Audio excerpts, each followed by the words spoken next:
outcries continue over the death of George Floyd. Last night, people protesting in Stop Minneapolis letting people talk you out of your power. How do we build a movement that allows us to respond to all the names that people don't know? People begin to think it's isolated. That's the problem. We're not angry enough. This is Life After the Impact, a podcast for impacted families by impacted families that focuses on what happens after the media, the lawyers, and the activists are gone. When the cameras are gone, people leave. We have to be there for each other. Impacted families are left to face the loss of a loved one to police-sponsored violence. We will focus on their continued fight for justice and how you can get involved. I tell families, fight. Everybody can do something, that you don't have to sit home and feel helpless and hopeless. We gotta stop allowing people to talk us out of our power. That's the main thing. But we gotta start somewhere. Might as well go ahead, start here. Good evening. My name is Roxanne Johnson. My son's name is Jamal Byrd. He was killed by DC Metropolitan Police October 1st, 2019. I'm here with my beautiful co-host, Latoya. Good evening, Latoya. Hey, good evening, you guys. Good evening, you guys. My name is Latoya Benton. Welcome to Life After the Impact. I am the mother of Xavier Hill. Xavier was killed January the 9th, 2021 at the age of 18 by Virginia State Police. Roxanne, you want to kind of tell everybody why we asked everyone to come tonight and why we don't have a guest? Yeah, so we're excited tonight because we're gonna talk about a new thing that we're adding to what we're doing here. We're launching our legal defense fund tonight, and we're so excited.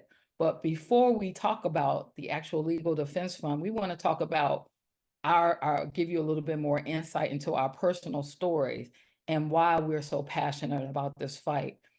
As you know, we every week that we have a podcast, I introduce myself and I let you know that my son was killed by DC Metropolitan Police. And now the details of that, were that he actually died in custody in what is known as Central Cell Block in Washington, D.C. And those who are from this area know what that is. After he was found unconscious in his cell, I was called in the middle of the night. Well, actually 3 o'clock in the morning. I will never forget. 3 o'clock in the morning, and told on the phone that my son was no longer on this side of the world, on this side of heaven. And so grieving and then having to try to find justice and accountability, those two it becomes very difficult. And as I was sharing with Latoya, just to give you a little bit of background about me, I have a master's degree, but legal stuff is very intimidating to me. So now I'm grieving and I'm trying to find a lawyer, and they're telling me I got a certain amount of time before I'm no longer able to file any kind of wrongful death suits and that kind of thing. Because of course the police and those people are not taking any accountability for anything they did. And from what lawyers were telling me, because of this thing called qualified immunity, I have very little recourse. I talked to 9 lawyers. I think I might have talked to even more, but I know for a fact 9 different lawyers who all told me, no, they cannot take my case. No, I don't have a case.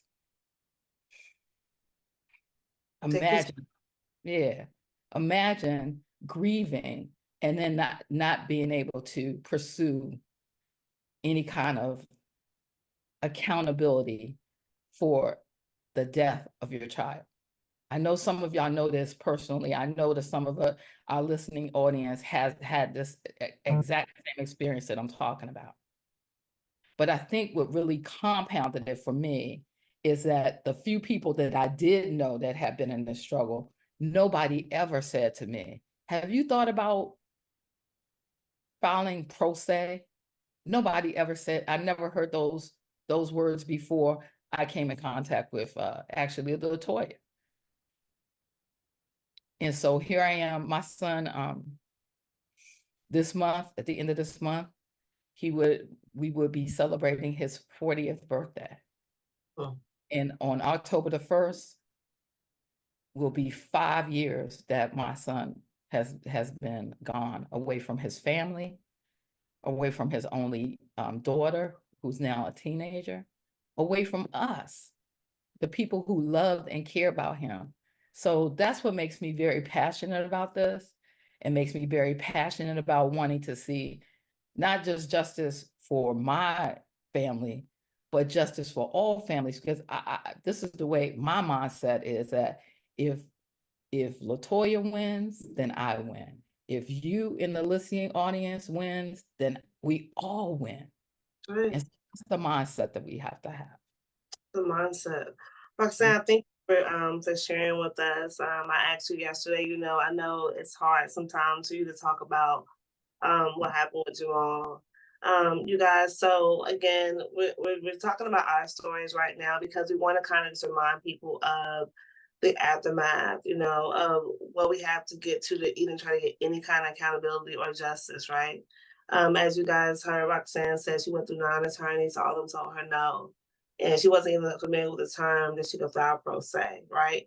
My story myself, y'all, most of you all know, who may be listening, who may not know, I don't know. Xavier, you know, we couldn't find an attorney. And it wasn't even a matter about like a money thing at the point in time, because we had the community who were trying to help us raise the funds. It became a matter of just finding a decent person who was willing to stand up for what was right. So I wound up filing the case myself, pro se. So that's a different topic. We can talk about that, right?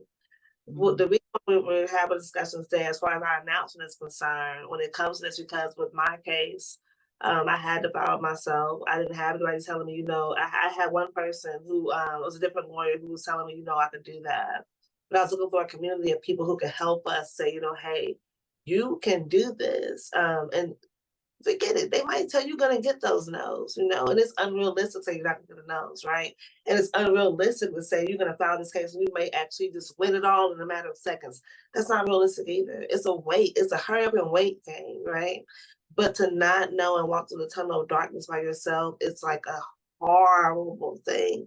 It's a horrible thing. So we have to be willing to say, you know, hey, I don't know. And even like Roxanne was saying, she brought the master's degree because of this. Most of us, you know, we think because we got a little college degree, it's cool. But you might not know what's going on right here, and it's okay to say that. But let's create space where we can say, hey, we don't know. I don't know everything. I don't claim to know everything. I promise you I know. But I promise you, we have to still share the knowledge with each other so we can move forward. So like after the impact, the announcement we want to make today, because everybody knows too as well with Xavier's case, we had to also spend a lot of money too from the community as well as our own pockets. To this day, I'm gonna keep saying it, $3,000. I got all the receipts. I have all the receipts, right? And we still digging up the hole right now just to make sure we can still survive from that. Mm-hmm. So we want to make sure that we're not just doing a lip service, right? We want to make sure we're not just having this Tuesday session every day, because, you know, this is time consuming.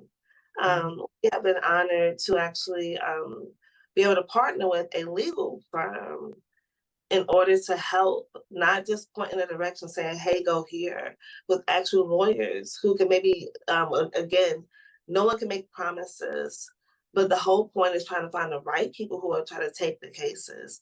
One of the guests we had on last week, Joanna, I don't want to speak too soon, but we're still working on, we are actually working within the community right now. Melissa, do you want to share? I think you can share. This is a firm that we're connected with right now, Justice Connection. And this is going to, right now, some of the workers always, she was saying how their network is they're on the East Coast. They're trying to expand those. We can go, you know, of course, throughout the whole United States. But the whole thing is that we're trying to make it so that, you know, we're not, again, like I said, we're not doing a lip service. And we're making sure that we're putting people in the connection with people who actually want to fight for justice without just saying, hey, I got people between you and breathing, or trying to find an actual attorney, because that's not fair to anybody. Yeah. And I think having this as a part of what we do as Life After the Impact, we're creating a safe space for people who have been in the same positions that you and I have found ourselves in, LaToya. But the difference is that having people who know about this, we can help to navigate a little bit. I'm not, like you said, not making any promises, but at the same time being able to navigate and say, hey, you need to do 1, 2, 3 things. And then what we're going to do is, one of the first things that we're going to do is we're going to hold a workshop. It's coming up. Stay tuned, because we about that action. Action, baby. We're going to have a workshop for parents, for families, whomever, for individuals, to talk about what do you do when you have been a victim of police violence. Because see, they don't even want to call us victims. They don't even want to call you a victim. They want to say, oh, this happened or that happened. But we know we've been victimized. And so having some legal support to tell us what we can do, how we should, what steps we should take. Because I mean, like I said, in my situation, nobody ever said none of this. That's all. We want to prevent that going in the future. And so more of us get educated. We educate each other, each one teach one, pay it forward. And what we'll build is a whole group of people, a community of people that now know how to act to get accountability, at least take the steps in the right direction, as opposed to feeling like you're floundering all over the place and with nobody to help you. And keep in mind too, you guys, we're not building this legal defense fund, so you can just say, well, hey, my lawyer's gonna handle it. This ain't that. Again, it's about trying to educate the community. When you're filing pro se, because you don't have an attorney, so keep that in mind. But it is kind of nice to have an attorney who can kind of say, what does depositions mean? What do interrogatories mean? Those big words, and you be like, you can Google it, okay, and it's gonna give you a definition, but it's gonna really tell you the steps to take to go through like discovery and stuff like that, right? It's nice to have that little friend you can call up and say, hey, I'm going through this process right here, because like I said again, even if they can't, with Xavier's case, I filed pro se, and once I filed pro se, I found the attorneys after the fact who would beat the clock, and that was the whole thing, right? We have to still again educate the community as far as how we navigate through the system. We had a podcast a couple of weeks ago talking about Project 2025, and somebody was saying how let's stop being retroactive and waiting and reading their script. And let's begin to educate ourselves on how we begin to move forward. So this is a first step for us, and it's major. It's super major for us, because Roxanne's story, who she wasn't able to file a case because they was just not knowing, right? I didn't spend money out the wazooey, right? And we still in court right now. But think about how many families we met in between time, who some have filed, some have not filed, and some have still looking for the pathway on how to file. But we'll gather for certain things. We won't gather to say, this is how we guide each other. So let's start building community. This is what this is about. It's about building community and building actual resources that we can begin to use. Absolutely. And so, so we get into the discussion about now, how do we build this legal defense fund? Yes. This is the part of the podcast when everybody can get involved, right? So we need funds. Period. Point blank. Period. After that, the lawyers, the even advertising and finding the different resources is going to take money. It's going to take money. And so what we're coming to you tonight, we gave you the, kind of like the overview of what we plan to do, but we need your help.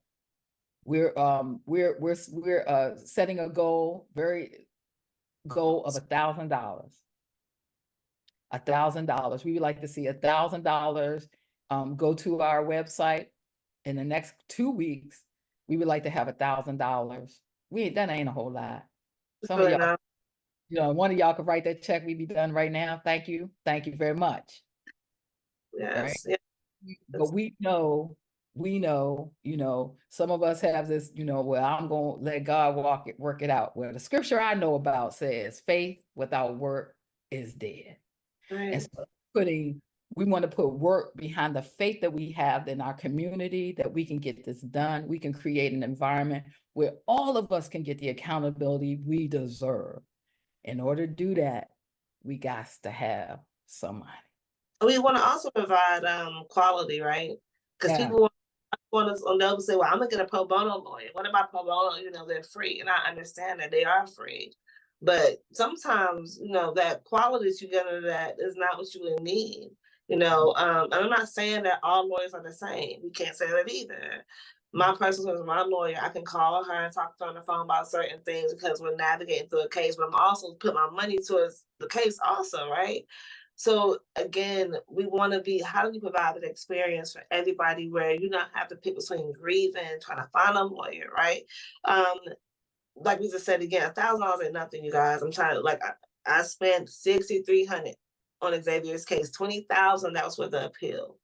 So you're talking about a margin just to get the ball rolling, so we can begin to get this fund going for the community, because it is important. But keep in mind, we're trying to provide a quality service.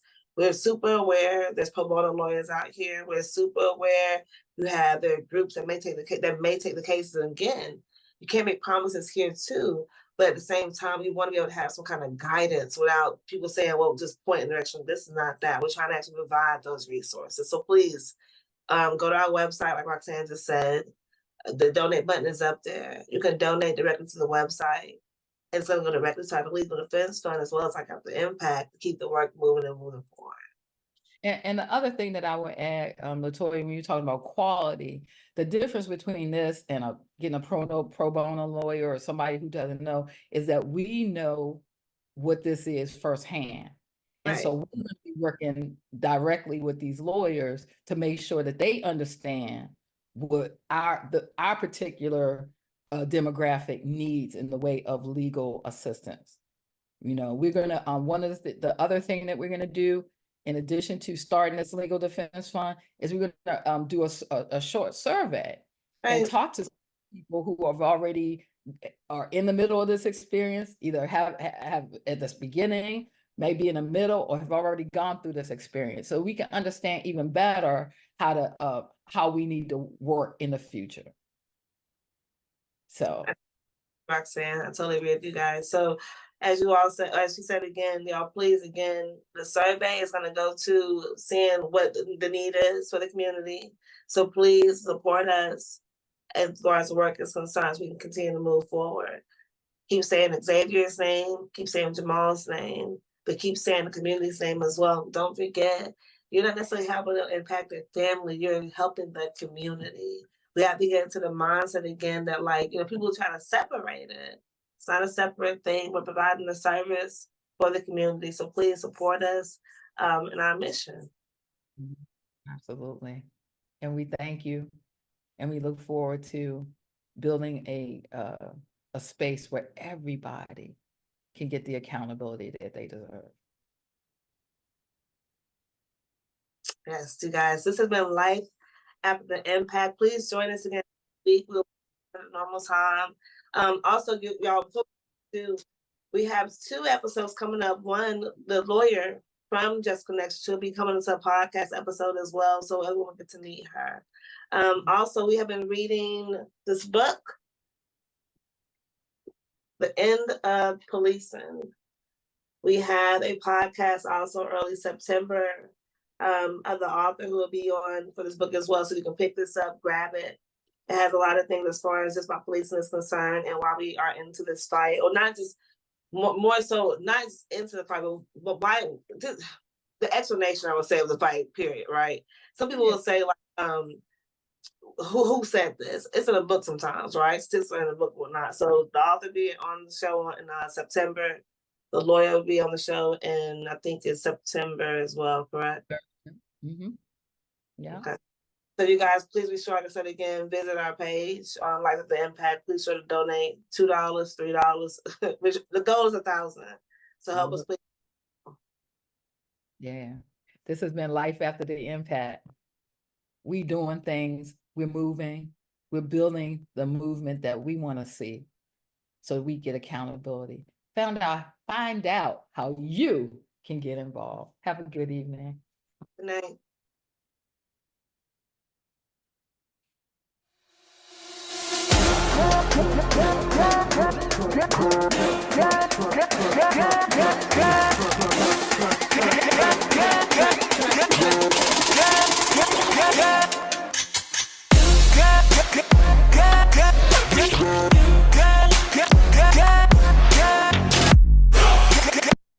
Send people pictures of your child's obituary. Right. Let them see why you won't give up. That's it. That's also, they've gotten them in the mail. They've gotten them dropped off at their office. There you go. Because y'all gonna remember who Amir Locke Make is. them uncomfortable. Make them totally uncomfortable, right? Yeah. Like I said, keep doing whatever you need to do when something comes up in your city. And that's the thing. One problem is everybody's problem. That's right. And in order for them to stop doing what they're doing, you know, they're pushing this movement that is consisting of really strong people with voices. And we're not going to tire. We're not going to let in. We're going to let up. We're not going to shut up. And that's what I told you from day one. I'm not shutting up at all. Even if it's just you. One person told me, sometimes if you even do it on your own, you have the biggest voice. I could just stand outside by myself and shout justice for Amir Locke, and it's going to rain because I'm his mother. Right. So, and like I said, we are boots on the ground. Boots on the ground means, you know what, like I told them that day when they said, we are not going to charge him. I said, y'all did y'all job. Now I'm about to do mine. And that's what I've been doing ever since. Everybody can do something that you don't have to sit home and feel helpless and hopeless. We gotta stop allowing people to talk us out of our power. That's the main thing. Can't change overnight, but we gotta start somewhere. Might as well go ahead, start here.